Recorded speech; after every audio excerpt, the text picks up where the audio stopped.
Hablábamos con el presidente de FENALCO y bienvenido presidente de la CUT, Fabio Arias, sobre los 6 proyectos de decreto que está emitiendo el Ministerio de Trabajo. Aseguran que son inconstitucionales porque además fue un debate que se llevó al Congreso de la República y que no fue aprobado. ¿Qué opinión tienen los trabajadores? Bueno, primero, buenas noches a usted, Luisa, y a toda su audiencia aquí de CMI. Muy amable por la invitación. A usted. Lo que está haciendo el gobierno no es ni inconstitucional ni ilegal. Eso hace parte de las competencias que tienen los presidentes de la República para reglamentar las leyes que existen, ¿sí? ¿Qué hay en la ley? En la ley hay un tema que se dice exactamente que la intermediación, voy a hablar del caso de la intermediación laboral, sí, que las formas de contrataciones en las cuales se pueden hacer la intermediación solamente se puede hacer en los empleos temporales, no sí, más. En los demás, si son empleos misionales y permanentes, el empresario no puede contratar a otra empresa para que le haga lo que él tiene que hacer, porque eso inmediatamente desdibuja la relación laboral. Entonces, esas son competencias que tiene. ¿Por qué? Porque eso está en el Código Sustantivo del Trabajo. Y lo mismo podemos hablar exactamente de la negociación colectiva, del derecho a la huelga, ¿sí? Que son temas, evidentemente, que están ya en la ley, sí, ¿no es cierto? Y esa es una competencia que sí tiene el gobierno. Pero quiero decir, la ha utilizado Uribe, tanto que le gusta al doctor Cabal Uribe, Duque, tanto que le gusta a Duque, lo hizo también Santos. Todos los presidentes de la República han decretado situaciones de carácter laboral para reglamentar un aspecto de la ley. Eso es lo que pretende hacer el presidente de la República. Una crítica adicional, presidente Fabio, es que se conocen estos proyectos de decreto luego del primer debate de la reforma laboral, en donde se eliminaron 20 artículos de precisamente derechos colectivos. La crítica adicional a lo que consideran inconstitucional es que se hace justo en este momento, después de conocerse una decisión del legislativo. ¿Por qué en este momento? Bueno, ¿qué hay en los 20 artículos de los derechos colectivos que se eliminaron de la reforma laboral? Compromisos internacionales de los gobiernos anteriores con la OIT, con la OCDE y con los Estados Unidos y Canadá. Sí. ¿Derivado de qué?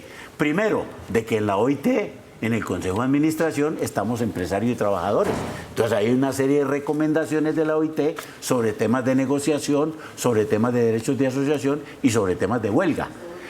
La OCDE le dijo a Colombia, cuando Colombia se vinculó a la OCDE, y esa no fue una decisión de nosotros, sí, nosotros nos opusimos a ella. ¿Quién la respaldó? El empresariado. ¿Qué dijo la Comisión de Asuntos Sociales y Laborales?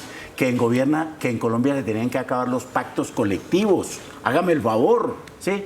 Que se tenía que acabar el contrato sindical, que la tercerización laboral en la forma en que se estaba desarrollando era ilegal y que se tenían que hacer algunos proyectos y políticas encaminados a la informalidad. Eso lo dijo la OCDE. Nos lo repitió en la Comisión de Concertación que se hizo este año en el mes de febrero, cuando vino una delegación de la OCDE a decir, oiga, pero esto lo dijimos hace 10 años, ¿por qué no lo han hecho?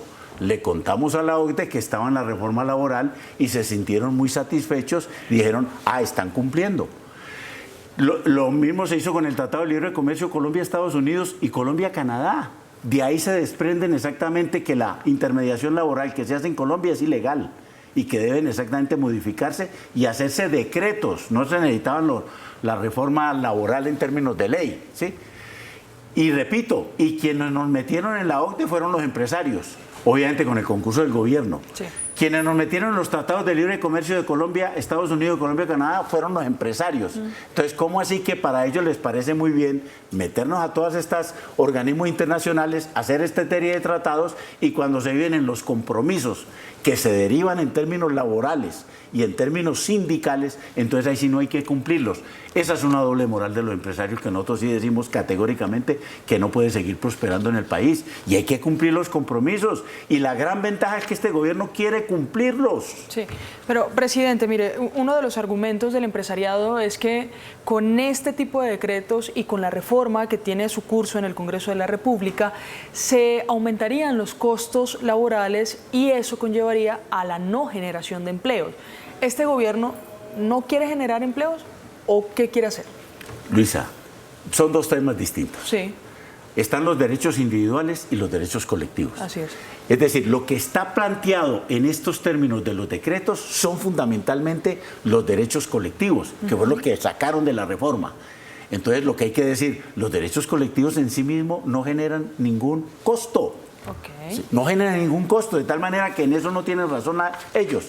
¿En dónde está lo que les duele a ellos? En que si se acaba la intermediación laboral, y ese sí les pega directamente a los recursos que ellos disponen para pagar, ¿sí? Les quita la posibilidad de mantener contratos precarios, ¿sí? Voy a poner un ejemplo porque hay miles, ¿sí? En el sector eléctrico, ¿sí? Sí. La inmensa mayoría de los trabajadores que cumplen todas las labores misionales y permanentes de la extendida de líneas de transmisión, de mantenimiento de ellas, son contratados por empresas contratistas. Entonces, esos trabajadores no son de Enel, por ejemplo, sino que tienen otra relativa contratación, pero son labores misionales permanentes que deben desarrollarse, y eso es lo que quiere prohibir. Quiere castigar exactamente porque están prohibidos. Se quiere reglamentarlo para que no lo sigan haciendo. Claro, mientras un trabajador de planta puede costar 4 millones de pesos, el contratista le pagan escasamente 2 millones y no tiene ningún derecho a nada. Y el día ahí sí como se dice, y el día que se sindicaliza, inmediatamente le van quitando el contratico que tenía. Es decir, nosotros lo que queremos es que se restablezcan plenamente los derechos y las libertades sindicales, y quiero decir aquí con toda seguridad, todo esto antes de 1990, ¿sí?, existía tranquilamente en todas las modalidades contractuales de todas las empresas del país. Entonces uno tiene que decir, y estos empresarios se llenaron de privilegios en 33 años, ¿sí?, y ahora les duele exactamente pagar lo que pagaban todos los empresarios antes de 1990. Sí. O estos son exactamente muy displicentes, o poco creativos, o poco innovadores, o aquellos definitivamente sí eran forradores de empresa. Nosotros preferimos aquellos y no estos que les duele exactamente reconocerles los mínimos derechos a los trabajadores. Presidente, con lo de la intermediación, y sigamos por esa línea porque es un punto bastante fuerte en medio de estos decretos, ¿esto toca, sí o no, los trabajos temporales? Es decir, ¿afecta, ejemplo, a una persona que sea contratada para un almacén, para suplir en la temporada de Día de Madres o de diciembre? O aclaremos eso desde su punto de vista sobre el proceso de intermediación. Las empresas de servicios temporales están debidamente legalizadas en el Código Sustantivo del Trabajo, pero no pueden ser sino para los periodos estacionales donde hayan picos de producción o situaciones como las que usted dice. Sí. Pero esos, voy a poner un almacén que tiene 30 trabajadores y en la época de diciembre necesita otros 30. Sí. Esos 30 adicionales los puede contratar con un servicio de empleo temporal por el mes o los 2 meses que requieran, pero los otros 30 trabajadores no pueden ser empleados por el servicio temporal. Esa es la intermediación laboral ilegal que este decreto quiere exactamente acabar, y es de que esos que son permanentes tienen que contratarlos con todas las condiciones y con todos los derechos laborales, y nosotros aspiramos que también con sus derechos colectivos, es decir, que puedan tener el sindicato, que se puedan negociar y que se pueda inclusive hacer la huelga. Mire, otro punto antes de que se nos acabe el tiempo, presidente, la huelga, y usted ya lo tocó. La Asamblea y el sindicato son los que definen una huelga, pero uno de los proyectos de decreto habla de una huelga de servicios públicos esenciales, muy criticada también en medio de este debate incluso de reforma laboral. Este es el tema que tenemos siempre en discusión con los empresarios. Cuando estamos en la OIT, este es un tema de OIT, de recomendaciones reiteradas de OIT frente a las declaratorias de huelga ilegales que han habido en Colombia. Voy a hablar de dos supremamente importantes: la huelga de Ecopetrol de los trabajadores de la USO en el 2004 y la huelga de los trabajadores de los pilotos de Avianca en el 2019, si la memoria no me falla. ¿Sí? Fueron a la OIT. ¿Qué dijo la OIT? Que ni Ecopetrol es un servicio público esencial, ni el transporte aéreo es un servicio público esencial. Primera nota. Pero ¿sí? El agua sí.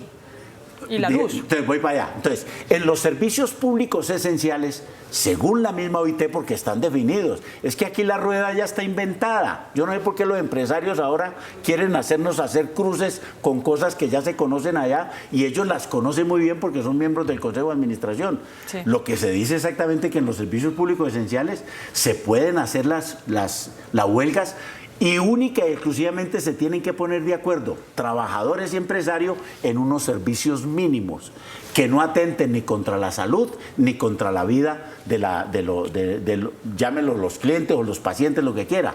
Sí. Un tema también muy especial es el de la salud. ¿Dónde se puede hacer huelga en un servicio público como es la salud? ¿Sí? Pues en toda parte, menos en la SUSI y en los servicios de urgencia.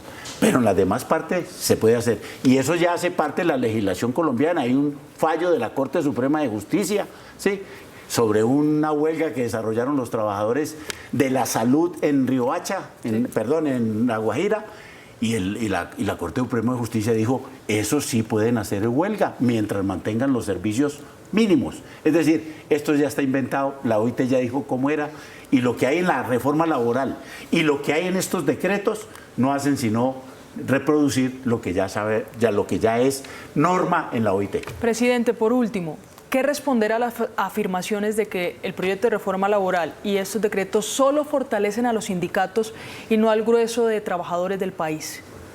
¿Y por qué se preocupan por no fortalecer los sindicatos? Y aquí viene una discusión de fondo. Sí. Los sindicatos, una sociedad se puede conocer cómo es su vida democrática de acuerdo exactamente a la vida sindical que tenga. Usted va a Europa y los sindicatos, en el peor de las naciones de Europa, la tasa de sindicalización es del 30%.